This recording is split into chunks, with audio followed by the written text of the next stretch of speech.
اگر دو صحابی آپس میں ان کی تلخی ہوئی، ان کی آپس میں جنگیں ہوئی دو جماعتوں کی، تو آپ کو اختیار نہیں ہے کہ آپ کسی کے لیے کہیں۔ میرا والد صاحب اور میرا چچا اگر آپس میں لڑائی کرے تو بیٹے کو حق نہیں ہے کہ چاچے کے خلاف کچھ بولے۔ کل وہ آپس میں بن جائیں گے، غلط فہمی کی بنا پر ان کا جھگڑا ہو بھی گیا، اگر وہ آپس میں بن بھی گئے تو وہ تو بن جائیں گے، ہم کیوں گالیاں دیں کسی کو؟ صحابہ سارے جنتی ہیں، غلط فہمیاں انسان سے ہو جاتی ہیں، صحابہ سے اگر ہوئی تو اللہ نے معاف فرما دیا زندگی میں، اللہ تعالیٰ نے ان کو معاف فرما دیا، اب ہم آج تک معاف نہیں کر رہے۔ تو عرض کرنے کا مقصد یہ تھا دوستو کہ انہوں نے جو حضور علیہ السلام ایک اللہ کی دعوت دی، اس کی انہوں نے مخالفت شروع کر دی، اور پھر کہنے لگ گئے کہ یہ تو جادوگر ہے، یہ تو بڑا شاعر ہے۔ جادوگر کیوں کہا؟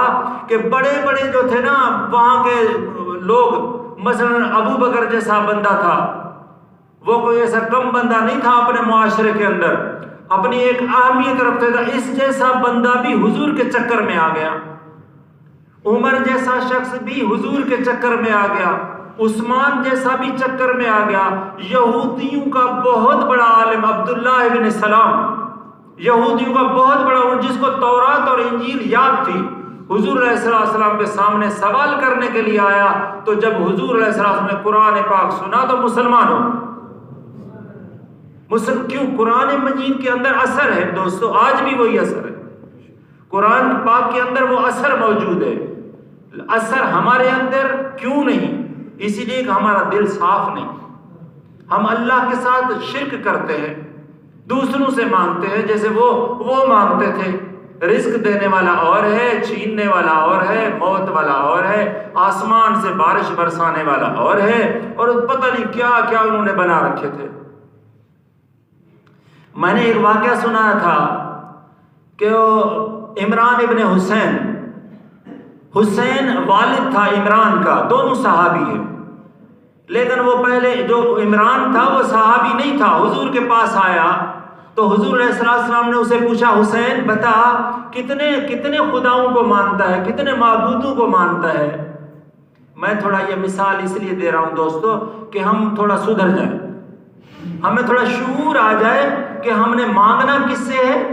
میرے اللہ سے مانگنا، بس ہم نے کسی سے نہیں۔ ڈاکٹر سے دوائی کروانی ہے جائز طریقے سے کروائیں، ڈاکٹر شراب کا کہتا ہے، نشے کا کہتا ہے، نہ کریں، بھلے مر جائیں، ایمان پہ خاتمہ تو ہوگا نا۔ شراب پی کر تو ایمان سے خاتمہ نہیں ہوگا نا، عمل کھا کر تو نہیں ہوگا نا۔ لوگ کہتے ہیں کہ آفیم کھانے کا حکیم نے کہا ہے اس سے فائدہ ہوگا، دوستو حرام چیز میں اللہ نے شفا رکھی ہی نہیں، یہ بھی یاد رکھیں۔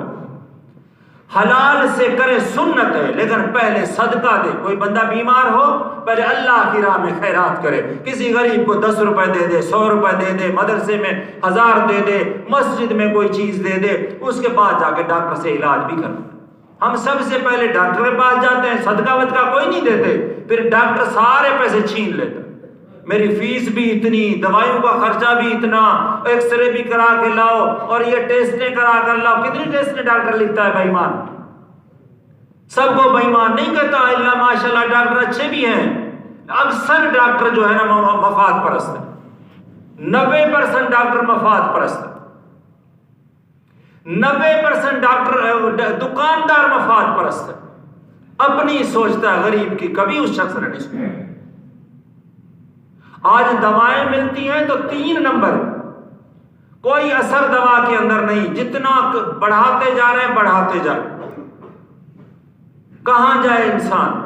یہ بدعمالوں کی سزا ہے، ہم نے اللہ کو چھوڑ دیا، دین کو چھوڑ دیا، مسجد کو چھوڑ دیا، نماز کو چھوڑ دیا، روزے کو چھوڑ دیا، تہجد کو چھوڑ دیا، قرآن مجید ہاتھ میں لینے کے لیے ہم تیار